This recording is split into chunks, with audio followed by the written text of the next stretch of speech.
सकाळी टिफिनसाठी कडधान्य बनवायचं म्हटलं तर आधी शिजवून घ्या, भाजण करा, वाटण-घाटण करा, यातच वेळ जाईल म्हटलं. मग काय, डायरेक्ट अशी कुकरला चवळीची उसळ बनवली.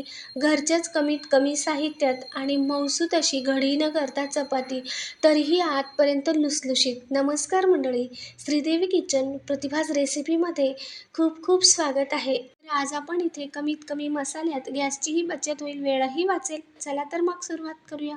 तर रात्रीच मी चवळी भिजवायला ठेवली होती. एक 8 ते 9 तास चवळी ही चांगली भिजली आहे. आता यातील आपण हे पाणी काढून टाकूयात आणि 2 पाण्याने धुवून पाणी निथळून एका दुसऱ्या प्लेटमध्ये चवळी काढून घेतली. तर इथे मी रात्रीच 1 वाटी एवढी चवळी भिजवायला ठेवली होती. चवळी इथे मी जाळ न घेता अशी बारीक चवळी घेतली आहे. तर बारीक चवळी खायलाही स्वाद लागते. हे पहा, बारीक अशी चवळी घेतली आहे. बारीक चवळी शिजायला थोडा वेळ घेते, पण अगदी खायला चविष्ट लागते आणि बारीक चवळी गावरानही असते. हवं तर तुम्ही तुमच्या आवडीनुसार मोठी जाड चवळीही घेऊ शकता. आता इथे मी एक मोठा कांदा बारीक असा चिरलेला, अर्धा ते पाऊण इंच आल्याचा तुकडा, 8 ते 9 लसण पाकळ्या आणि थोडीशी चिरलेली कोथिंबीर. त्यानंतर इथे एक 4 ते 5 चमचा पोहे खाण्याचे एवढे दाण्यांचा कूट, अर्धा चमचा मोहरी, 1 चमचा जिरे, अर्धा ते पाव चमचा हळद, 1 ते 1.5 चमचा लाल मिरची पावडर, 1 चमचा एवढे धने पावडर, 1 ते 1.5 चमचा कांदा लसूण मसाला आणि अर्धा चमचा गरम मसाला. तिखटाचं प्रमाण तुमच्या आवडीप्रमाणे थोडंफार कमी अधिक करू शकता. आता इथे खलबत्त्यामध्ये आल्याचे असे मी 2 ते 3 तुकडे करून घेतले आणि खलबत्त्यात आधी आपण आले ठेचून घेऊयात. म्हणजे एकसारखं हे आलं लसूणही ठेचलं जातं, नाहीतर मग आलं थोडंसं जाडसरच राहतं. आणि त्यानंतर आता थोडंसं आलं ठेचल्यावर इथे लसण पाकळ्या घालूयात आणि लसणही आलेसोबत ठेचून घेऊयात. तर आले लसूणची अशी मी इथे ताजी चांगली पेस्ट करून घेतली. तर या पद्धतीने इथे मी बारीक असे हे आले आणि लसूण ठेचून घेतलं. आता गॅसवर कुकर ठेवून घेतला.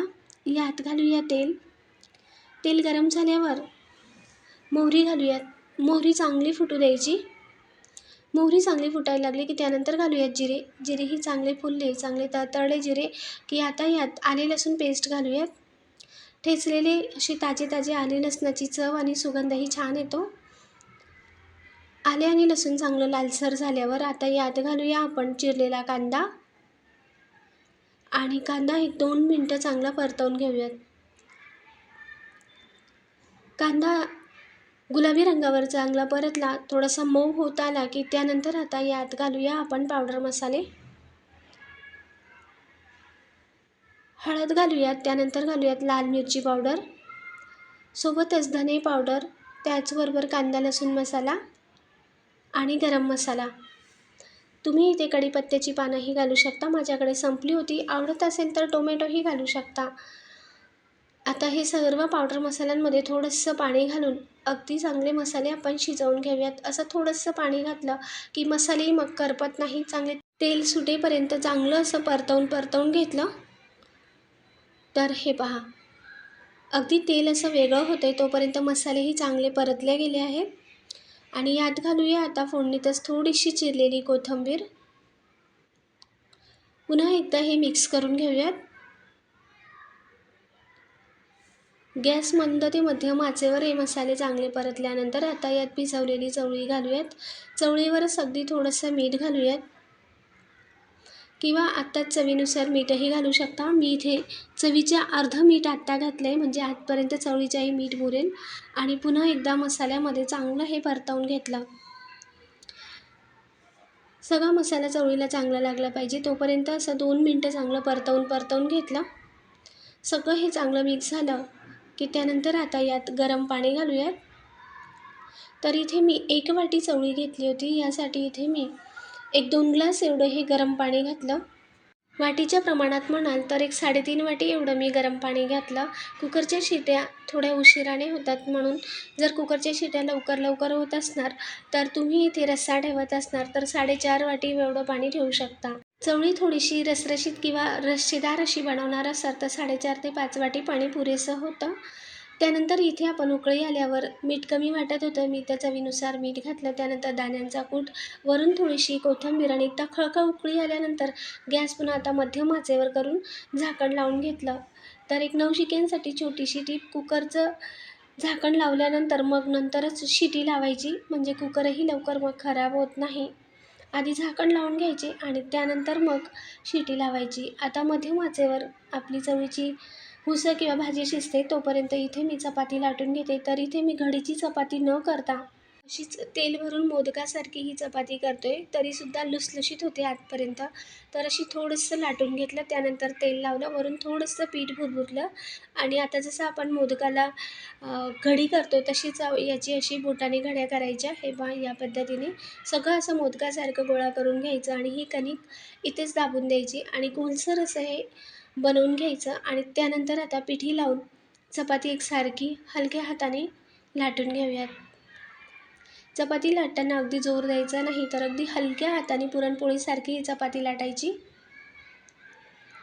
तर हे पहा, या पद्धतीने इथे मी अशी ही सर्व चपाती लाटून घेतली. ही चपाती अजिबात असा वेडावाकडा आकार होत नाही, गोलच अशी चपाती लाटल्या जाते. नवशिकेसुद्धा सहज बनवू शकता. तर चपाती लाटून झाल्यावर इथे मध्यम आचेवर तवा गरम झाला की थोडंसं तेल घातलं आणि यावर आता चपाती घालूयात. चपाती टाकल्यावर पटकन अशी थोडीशी फिरवायची, उचलून घ्यायची आणि उचलल्यानंतर मग अशी फिरवायची. नवशिक्यांसाठी सांगते, चपाती अगदी टम्म फुगते. तर हे पहा, त्यानंतर अशी उलट करून घ्यायची. थोडीशी एका बाजूने बबल यायला लागली, थोडीशी अशी बुडबुडे फुगे यायला लागले की अशी उलट करायची. कढईने तेल सोडून घ्यायचं. नसेल तेलाची बनवायची तर असंही सर्व बाजूने फिरवून घ्यायची चपाती आणि आता अशी फुगत आली टम्म की दुसरीही बाजू उलट करूयात. तेलाची बनवत असेल तर तुमच्या आवडीनुसार तेल लावून घेऊ शकता. तर हे पहा, अगदी टाचून टाच आपली चपाती अशी भाजली जाते आणि तुम्ही पाहू शकता अगदी टम्म अशी चपाती फुगली आहे आणि मऊसूत अशी. हे पहा, लोखंडाचा तवा आहे तरीसुद्धा अजिबात चपाती करपली नाही किंवा जास्त काळवटही झाली नाही. तर हव्या तेवढ्या चपात्या मी अशाच बनवून घेतल्या. तर घडीची चपाती नाही आहे तरीसुद्धा मऊ लुसलुशीत आणि इथे उसळही शिजली होती आपली चवळीची. तर हे पहा, एवढीशी घट्टसर मी ठेवली आहे, अगदी कोरडीही नाही आहे आणि लपथपीत अशी ही चवळीची उसळ आपली तयार आहे. इथे आपण टोमॅटो किंवा काही जास्तीचे मसाले नाही घातले तरीसुद्धा ही चवळीची भाजी खूप छान लागते. टिफिनसाठीही पटकन तयार होते, शिवाय गॅसही आपला वाचतो आणि वेळही वाचतो. शिवाय अगदी उन्हाळ्यामध्ये कमीत कमी मसाल्यात ही भाजी तयार होते. तर तयार आहे आपली साधी सोपी अशी रेसिपी आणि चपातीही पाहू शकता. नवशिकेसुद्धा अशी चपाती सहज बनवतील आणि मऊसूत अशी चपाती होते ही. तुम्ही पाहू शकता अगदी आतपर्यंत लुसलुशीत चपाती आहे. तर इथे मी चवळीची भाजी किंवा ही चवळीची उसळ अगदी पातळही ठेवली नाही किंवा घट्टही नाही. चपातीसोबतही खाऊ शकतो आणि भाताबरोबरही. तर भातासोबतसुद्धा ही चवळीची भाजी छानच लागते आणि उन्हाळा आहे तर अगदी कमीत कमी मसाल्यात वाटण-घाटण न करता घरात जे होतं त्यानेच आपण ही पटकन अशी झटपट भाजी बनवली. गॅसही वाचेल, वेळही वाचेल. रेसिपी आवडल्यावर लाईक करा, शेअर करा, सबस्क्राईब करायला विसरू नका. कमेंटद्वारेही सांगा. धन्यवाद.